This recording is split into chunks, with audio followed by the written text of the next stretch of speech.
దేహి నాస్తి ఈ విషయాల గురించి మాట్లాడతానండి.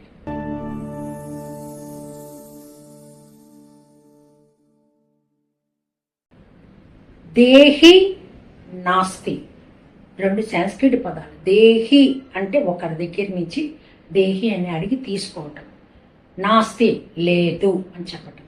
ఈ రెండు మన నోటి నుంచి రాకూడదు. ఇది నేను చెప్పిన మాటలు కాదండి, కర్ణుడు అన్న మాటలండి. చిన్న సంఘటన చెప్తానండి. కర్ణుడు దగ్గరికి ఒకసారి శ్రీకృష్ణుడు వచ్చాడండి. కర్ణుడి దగ్గరికి శ్రీకృష్ణుడు వచ్చాడు. ఆ సమయంలో కర్ణుడు ఒంటి నిండా ఆయిల్ పోసుకొని ఉన్నాడండి. ఒంటి నిండా ఆయిల్ పోసుకొని ఉన్నాడు.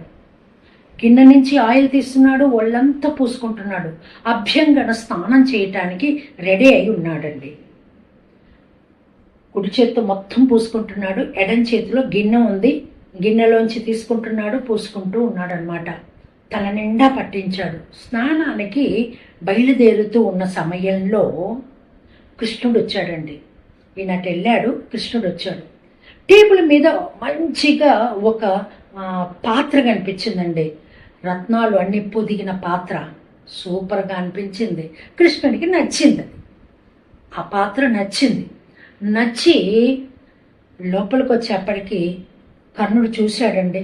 కృష్ణుడిని పలకరించి టైంలో వచ్చారు, ఏమి కావాలని వచ్చారు అని అడిగాడండి. అడిగితే నాకు ఆ పాత్ర నచ్చింది, ఆ పాత్ర కావాలి అని అడిగాడండి. ఎవరండి? సాక్షాత్తు శ్రీ మహావిష్ణువైన కృష్ణుడు అవతారంలో ఉన్న కృష్ణుడు కర్ణుడిని అడిగాడండి. అవునా, ఓకే అని చెప్పాడు. వెంటనే ఆ పాత్రని ఇలా తీసి చేతులతో ఇస్తున్నాడండి. అప్పుడు కృష్ణుడు అన్నాడు, కర్ణ, ఎడమ చేత్తో ఏది దానం చేయకూడదు, ఇవ్వకూడదు అని నీకు తెలియదా కృష్ణ అన్నాడు. దానికి ఏమని సమాధానం చెప్పాడండి? కుడి చెయ్యంతా ఆయిల్తో ఉంది, ఒళ్ళంతా ఆయిల్ పూసుకొని ఉన్నాను. ఎప్పుడన్నా ఎవరన్నా కావాలి దేహి అంటే నాస్తి అనకూడదు, కాబట్టి నేను వెంటనే ఇచ్చాను. ఎందుకు నాస్తి అనకూడదు?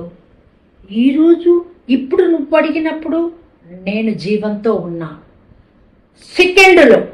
ఈ సెకండ్లో నేను ఎప్పుడు మరణిస్తానో నాకు తెలియదు. కాబట్టి నా నోటి నుంచి దేహి అన్న వారికి నాస్తి అని నేను అన్నాను అన్నాడు. ఎంత గొప్ప సత్యం అండి! దేహి నాస్తి, ఎంత గొప్ప సత్యాన్ని చెప్పాడు.